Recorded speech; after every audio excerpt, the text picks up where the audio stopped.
আসসালামু আলাইকুম প্রিয় বন্ধুরা। আজকে আলোচনা করব আমাদের প্রিয় নবী হযরত মুহাম্মদ মুস্তাফা সাল্লাল্লাহু আলাইহি সাল্লামের কাছে প্রথম ওহী আসার ঘটনা। তখন ওনার মনের অবস্থা কি হয়েছিল। ভিডিওটির শেষ পর্যন্ত দেখলে এর বিস্তারিত জানতে পারবেন। আয়েশা রাদিয়াল্লাহু আনহা থেকে বর্ণিত, হারিস ইবনে হিসাম রাদিয়াল্লাহু আনহু রাসূলুল্লাহ সাল্লাল্লাহু আলাইহি সাল্লামকে জিজ্ঞেস করলেন, ইয়া রাসূলুল্লাহ, আপনার প্রতি ওহী কিভাবে আসে? রাসূলুল্লাহ সাল্লাল্লাহু আলাইহি সাল্লাম বললেন, কোনো কোনো সময় তা ঘণ্টা ধ্বনির ন্যায় আমার নিকটে আসে, আর এটি আমার উপর সবচাইতে কষ্টদায়ক হয়, এবং তা সমাপ্ত হতেই ফেরেশতা যা বলেন আমি তা মুখস্থ করে নেই। আবার কখনো ফেরেশতা মানুষের আকৃতিতে আমার সঙ্গে কথা বলেন, তিনি যা বলেন আমি তা মুখস্থ করে ফেলি।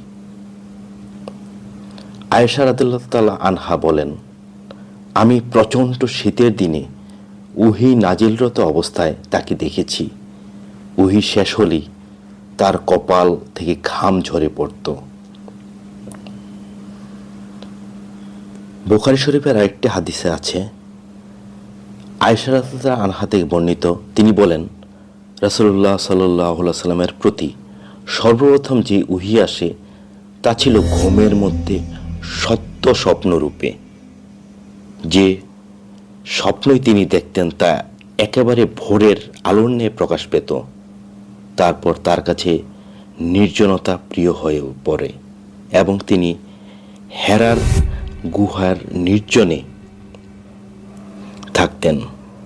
আপন পরিবারের কাছে ফিরে আসা এবং কিছু খাদ্য সামগ্রী সঙ্গে নিয়ে যাওয়া, এভাবে সেখানে তিনি একাধারে বেশ কয়েক রাত ইবাদতে নিমগ্ন থাকতেন। তারপর খাদিজা রাদিয়াল্লাহু আনহার কাছে ফিরে এসে আবার অনুরূপ সময়ের জন্য কিছু খাদ্য সামগ্রী নিয়ে যেতেন।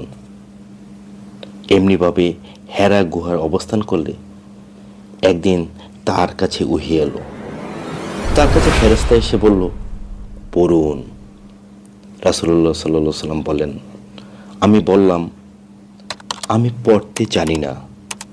তিনি বললেন, তারপর তিনি আমাকে জড়িয়ে ধরে এমনভাবে চাপ দিলেন যে আমার অত্যন্ত কষ্ট হলো। তারপর তিনি আমাকে ছেড়ে দিয়ে বললেন, পড়ুন। আমি বললাম, আমি তো পাঠক নই। তিনি দ্বিতীয়বার আমাকে জড়িয়ে ধরে এমনভাবে চাপ দিলেন যে আমার অত্যন্ত কষ্ট হলো। তারপর তিনি আমাকে ছেড়ে দিয়ে বললেন, পড়ুন। আমি জবাব দিলাম, আমি তো পাঠক নই। রাসূলুল্লাহ সাল্লাল্লাহু আলাইহি সাল্লাম বলেন, তারপর তৃতীয়বার তিনি আমাকে জড়িয়ে ধরে চাপ দিলেন। এরপর ছেড়ে দিয়ে বললেন, পড়ুন আপনার রবের নামে, যিনি সৃষ্টি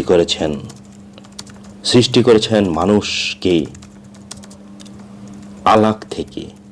পড়ুন, আর আপনার রব মহিমান্বিত। তারপর এই আয়াত নিয়ে রাসূলুল্লাহ সাল্লাল্লাহু আলাইহি সাল্লাম ফিরে এলেন। তার অন্তর তখন কাঁপছিল। তিনি খাদিজা বিনতে খুয়াইলিদের কাছে এসে বললেন, আমাকে চাদর দিয়ে ঢেকে দাও, আমাকে চাদর দিয়ে ঢেকে দাও। তারা তাকে চাদর দিয়ে ঢেকে দিলেন। অবশেষে তার ভয় দূর হলো।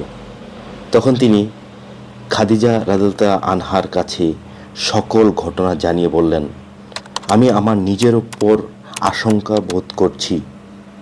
তখন খাদিজা রাদিয়াল্লাহু আনহা বললেন, আল্লাহর কসম, কখনো না। আল্লাহ আপনাকে কখনো অপমানিত করবেন না। আপনি তো আত্মীয় স্বজনের সাথে সদ্য ব্যবহার করেন, অসহায় দুর্বলের দায়িত্ব বহন করেন, নিঃস্বকে সাহায্য করেন, মেহমানদারি করেন এবং দুর্দশাগ্রস্তকে সাহায্য করেন। এরপর তাকে নিয়ে খাদিজা রাদিয়াল্লাহু আনহা তার চাচাতো ভাই ওয়ারাকা ইবনে নাওফিল ইবনে আব্দুল আসাদ ইবনে আব্দুল উজ্জার কাছে গেলেন, যিনি জাহিলি যুগে ঈসাই ধর্ম গ্রহণ করেছিলেন।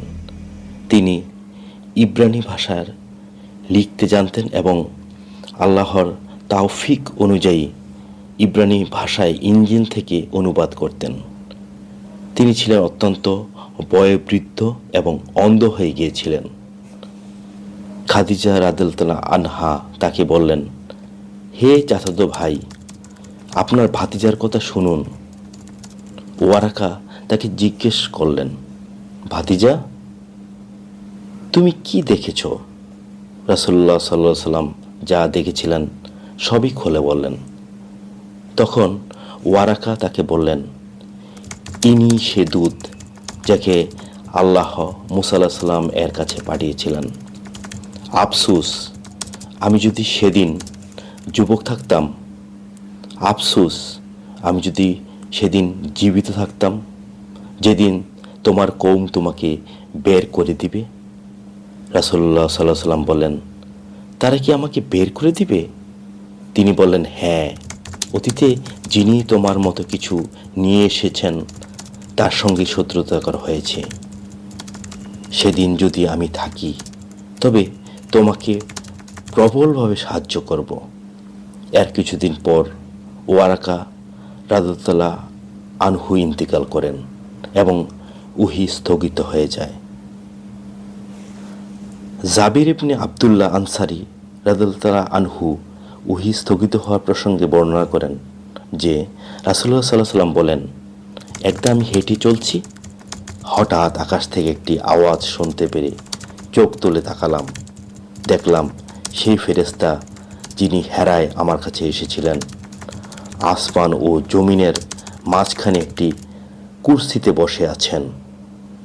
এতে আমি ভয় পেয়ে গেলাম। তৎক্ষণাৎ আমি ফিরে এসে বললাম, আমাকে বস্ত্রাবৃত করো, আমাকে বস্ত্রাবৃত করো। তারপর আল্লাহ তাআলা নাজিল করলেন, হে বস্ত্রাচ্ছাদিত, উঠুন, সতর্কবাণী প্রচার করুন এবং আপনার রবের শ্রেষ্ঠত্ব ঘোষণা করুন। আপনার পোশাক পবিত্র রাখুন, অপবিত্রতা থেকে দূরে থাকুন। এরপর ব্যাপকভাবে পরপর উহি নাজিল হতে থাকলো।